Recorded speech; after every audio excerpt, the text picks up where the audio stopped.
Hello student, this is my third video of the chapter third, that means current electricity.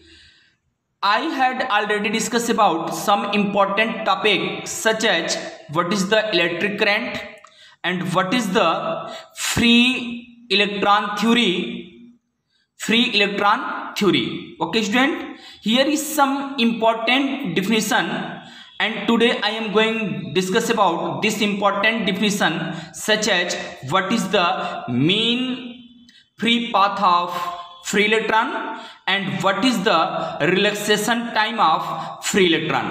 Okay student, तो एकदम आप ready हो जाइए इस टॉपिक को समझने के लिए। बड़ा इंपॉर्टेंट टॉपिक है, बेसिक नॉलेज के लिए तो बहुत ज़्यादा इंपॉर्टेंट है आपके कि मीन फ्री पाथ क्या होते हैं, रिलैक्सेशन टाइम क्या होता है, फ्री इलेक्ट्रॉन मॉडल क्या होते हैं, ड्रिफ्ट वेलोसिटी क्या होता है। ये कुछ ऐसे इंपॉर्टेंट टॉपिक है स्टूडेंट जो बहुत और बहुत ही इंपॉर्टेंट है। ओके स्टूडेंट, चलिए आइए तो रेडी हैं। इसको हम समझने के लिए हम मान लेते हैं, सपोज करते हैं कि हमारे पास एक कंडक्टर वायर है।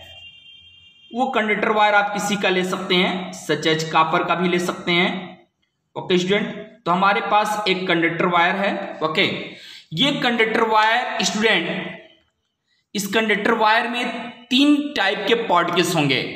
ये जरूरी है जानना आपका। ये हमारे पास सपोर्टेड ये कॉपर का हमारे पास कंडक्टर वायर है। ये जो कंडक्टर वायर होगा स्टूडेंट, इसमें 3 टाइप के पार्टिकल्स होते हैं।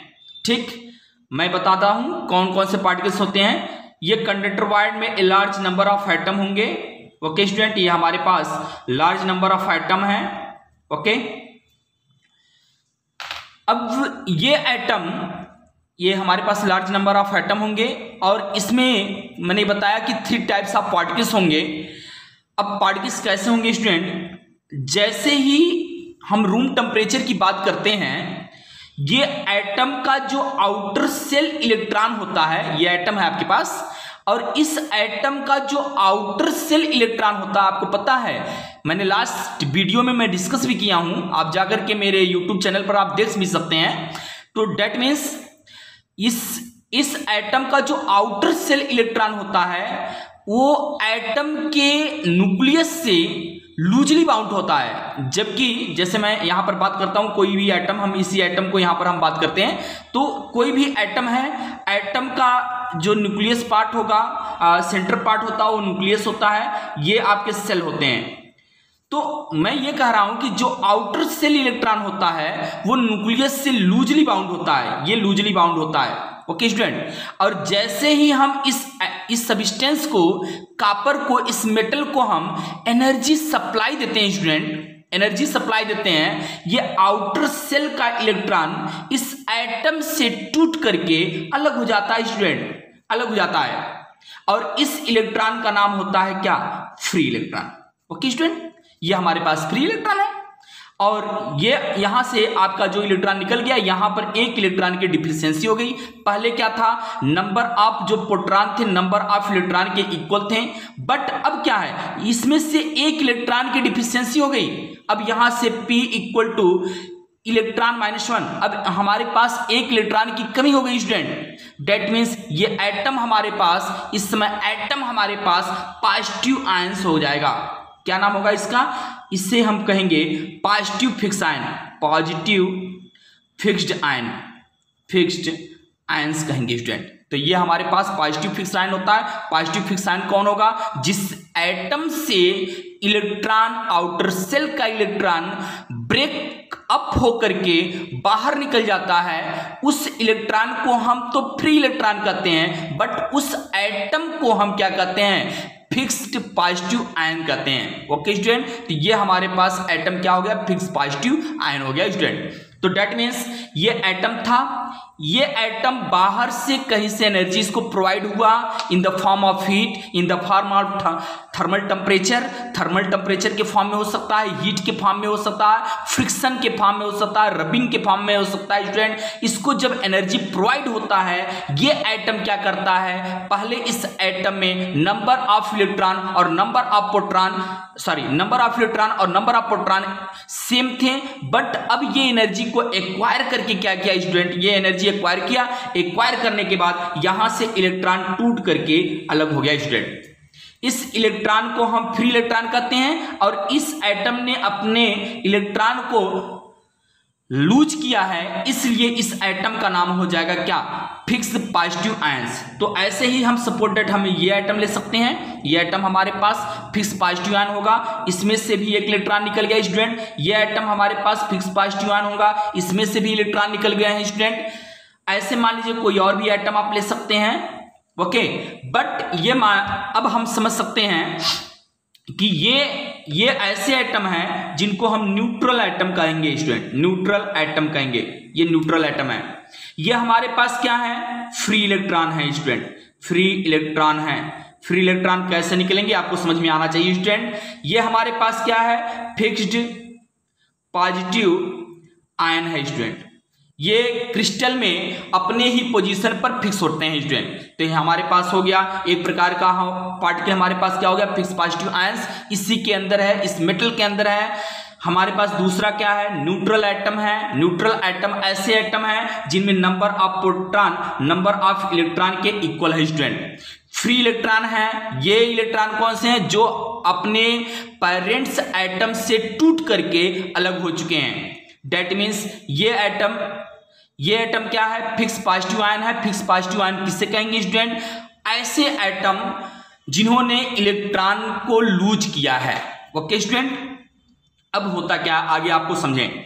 ये इलेक्ट्रॉन यहां से जब टूटता है तो उससे पहले इलेक्ट्रॉन के अंदर पहले से ही वेलोसिटी रहती है। जब यहां से ब्रेक होकर के अलग होता है इलेक्ट्रॉन, तो टूटते समय तो और भी इसकी वेलोसिटी इंक्रीज ही करेगी, क्यों नहीं, कहीं न कहीं जब तक ये एनर्जी नहीं गेन करेगा तब तक ये टूट करके अलग होगा नहीं। तो इसलिए इस इलेक्ट्रॉन के पास एनर्जी होती है, in the form of kinetic energy होती है, और उस काइनेटिक एनर्जी के कारण जो इसके अंदर वेलोसिटी होती है स्टूडेंट, वो होता है 10 to the power 5 metre per second student. कितना होता है, 10 to the power 5 metre per second student. This is the kinetic velocity आप कह सकते हैं। ये काइनेटिक वेलोसिटी, काइनेटिक एनर्जी के कारण जो वेलोसिटी है इसको हम वेलोसिटी कहेंगे स्टूडेंट। ये होती है, इस वेलोसिटी का नाम होता है स्टूडेंट थर्मल वेलोसिटी। क्या बोलते हैं इसको हम, थर्मल वेलोसिटी स्टूडेंट। ये वेलोसिटी है, थर्मल वेलोसिटी है। ये रूम टेम्परेचर के कारण ही ऐसा व्यवस्था इसमें बन जाता है स्टूडेंट। ओके, अब स्टूडेंट आप देखेंगे कि ये जो इलेक्ट्रॉन होता है ये हाई वेलोसिटी को एक्वायर कर लेता है, ठीक, और ये वेलोसिटी होता है 10 to the power 5 metre per second. इसे हम लोगों ने क्या कहा है, थर्मल वेलोसिटी स्टूडेंट। ये थर्मल वेलोसिटी है।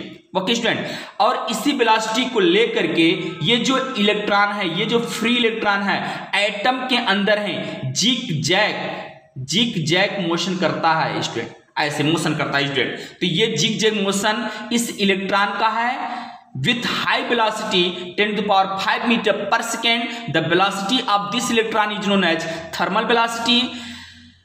This is the free electron.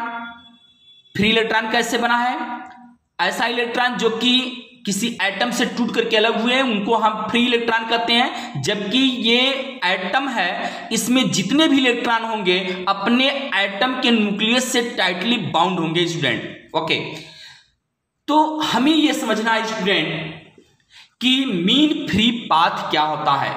इतनी बात आपको क्लियर हो गई है तो हम आप समझेंगे स्टूडेंट कि मीन फ्री पाथ क्या होता है। ओके स्टूडेंट, अब ये जब इलेक्ट्रॉन इसके अंदर हाई वेलोसिटी से चलते हैं, ये इलेक्ट्रॉन इसके अंदर हाई वेलोसिटी से स्टूडेंट जब चलते हैं तो चलते समय ये खुद इसमें प्रेजेंट जो हमारे पास प्रेजेंट जो है फिक्स पॉजिटिव जो आयन है स्टूडेंट, उससे ये कोलाइड करते रहते हैं। कौन, ये जो फ्री इलेक्ट्रॉन है स्टूडेंट, इसमें प्रेजेंट, इस मेटल में प्रेजेंट, इस कॉपर में प्रेजेंट स्टूडेंट जो फिक्स पॉजिटिव आयन है उससे कोलाइड करते हैं, और हर कोलिजन के बाद इनकी डायरेक्शन चेंज होती रहती है स्टूडेंट। फ्री इलेक्ट्रॉन इसी के अंदर रैंडम मोशन करते रहते हैं और हर कोलिजन के बाद स्टूडेंट इनकी डायरेक्शन चेंज होती रहती है। किसकी, इन फ्री इलेक्ट्रॉन की। ओके स्टूडेंट, अब हम कहते हैं मीन फ्री पाथ क्या होता है। सपोज दैट एक इलेक्ट्रॉन है, यहां से चलता है, यहां पहुंचता है और यहां उसको पॉजिटिव आयन मिल गया स्टूडेंट। ये यहाँ पहुंचता है, इससे कोलाइड हुआ, फिर इधर मूव कर गया स्टूडेंट, यहाँ पॉजिटिव आयन से अगला, यहाँ से इधर निकला स्टूडेंट, यहाँ पॉजिटिव आयन से अगला, उससे भी कोलाइड किया, यहाँ पहुंच गया स्टूडेंट इससे। ओके स्टूडेंट, अब मीन फ्री पाथ क्या होगा स्टूडेंट? मीन फ्री पाथ हमको समझना है। ये आप देख रहे हैं कि यहां से यहां जाने में एक पाथ तो आपको ये मिला स्टूडेंट लैम्डा 1, दूसरा पाथ यहां देख रहे हैं लैम्डा 2, यहां मिला लैम्डा 3, और ये वाला जो पाथ है आपके पास स्टूडेंट लैम्डा 4 हो गया। ओके स्टूडेंट, अब देखें, एक यहां पहले कोलिजन हुआ होगा, एक कोलिजन यहां, दूसरा यहां, तीसरा वहां, चौथा यहां कोलिजन हुए हैं, तो that means mean free path क्या होगा? चूंकि पाथ तो डिफरेंट है, मीन फ्री पाथ की बात करें, दो कोलिजन के बीच का दो कंसेक्यूटिव कोलिजन, आप ऐसे कहें कंसेक्यूटिव कोलिजन, या ऐसे आप कहें तो कंसेक्यूटिव कोलिजन का जो एवरेज होता है, जो डिस्टेंस का एवरेज होता है, डेट मीन्स आप ऐसे लिख सकते हैं lambda 1 plus lambda 2 plus lambda 3 plus lambda 4 अपान 4, ये आपको मीन देगा। तो मीन ये हो जाएगा कि कितना इसका मीन कोलिजन के बीच में कितना डिस्टेंस ये लग रहा है। ओके स्टूडेंट, अब मीन उसी चीज को मैंने यहां मेंशन किया स्टूडेंट, आप देखें, the average distance moved by free electron between two successive collision with fixed positive ion is called mean free path of electron. It is denoted by lambda. वही चीज इसने कहा कि the average, आप यहां देखें मेंशन किया गया है, the average distance moved by free electron between two consecutive collision with fixed positive ion is known as mean free path student. ये जो आपके पास दिया हुआ है मीन फ्री पाथ, इसको हम डिफाइन कर लेते हैं स्टूडेंट। ओके, अब ये तो हो गया आपके पास मीन फ्री पाथ हो गया। रिलैक्सेशन टाइम क्या होता है स्टूडेंट? इसमें जो मीन टाइम इंटरवल होता है, इसमें कुछ टाइम मिलेगा, इसमें कुछ टाइम लगेगा, इसमें जो टाइम लगेगा, इस टाइम का, हर टाइम का जो मीन होगा स्टूडेंट, यानी कंसेक्यूटिव या सक्सेसिव कोलिजन का जो टाइम इंटरवल का मीन होगा स्टूडेंट, उससे हम लोग क्या कहेंगे? रिलैक्सेशन टाइम कहते हैं स्टूडेंट। तो हमने यहां पर मेंशन किया है the average time interval between two successive collision with fix positive ions is called what? Relaxation time of free electron. It is denoted by lambda student. Okay, और जो मीन फ्री पाथ होता है उसको हम किससे student denote करते हैं? उसको हम लैम्डा से, और इसे हम लोग किससे डिनोट करते हैं? टाउ से। ओके स्टूडेंट, ये कंफर्म हो गया। यानी हमें दो चीजों को समझना था कि what is the relaxation time, what is the mean free path. तो दो सक्सेसिव कोलिजन के बीच के डिस्टेंस का जो मीन होता है उसे हम मीन फ्री पाथ कहते हैं। दो सक्सेसिव कोलिजन के बीच का जो टाइम इंटरवल होता है उसका जो मीन होता है स्टूडेंट, उसे हम लोग रिलैक्सेशन टाइम कहते हैं। ओके स्टूडेंट, आगे हम चलते हैं। एक चीज और कि चूंकि अलग अलग जो इलेक्ट्रॉन्स होते हैं उनकी जो वेलोसिटी होती है वो अलग अलग डायरेक्शन में, जैसे स्टूडेंट आप देखें इधर वेलोसिटी इधर है, आप यहां वेलोसिटी देखेंगे तो इस डायरेक्शन में है, ये वेलोसिटी आपका इधर है, ये वेलोसिटी की डायरेक्शन ये है, अलग अलग डिफरेंट डायरेक्शन में है। इसलिए अगर हम वेलोसिटी का, इनके वेलोसिटी का किसके? फ्री इलेक्ट्रॉन के वेलोसिटी का अगर हम एवरेज लें स्टूडेंट, एवरेज लें बाई n, सपोज दैट ये पहले इलेक्ट्रॉन का है, ये दूसरे इलेक्ट्रॉन का है, तीसरे इलेक्ट्रॉन, चौथे इलेक्ट्रॉन के सभी इलेक्ट्रॉनों के वेलोसिटी का अगर हम एवरेज लें तो वो वैल्यू हमारे पास कितना आती है स्टूडेंट? 0 आती है। तो इस चीज को यहां पर मैंने मेंशन किया है। Since the direction of motion of free electron changes after each collision, hence the average thermal velocity of free electron is 0। Okay student, let us support that mathematically u1 u2 and u3 u4 या un be the thermal velocity of all electron in different direction, then average thermal velocity u1 vector plus u2 vector plus u3 vector plus dot un vector divided by n equal to 0। Thank you so much. Next topic पर हम लोग discuss करेंगे कि what is the drift velocity. Okay student.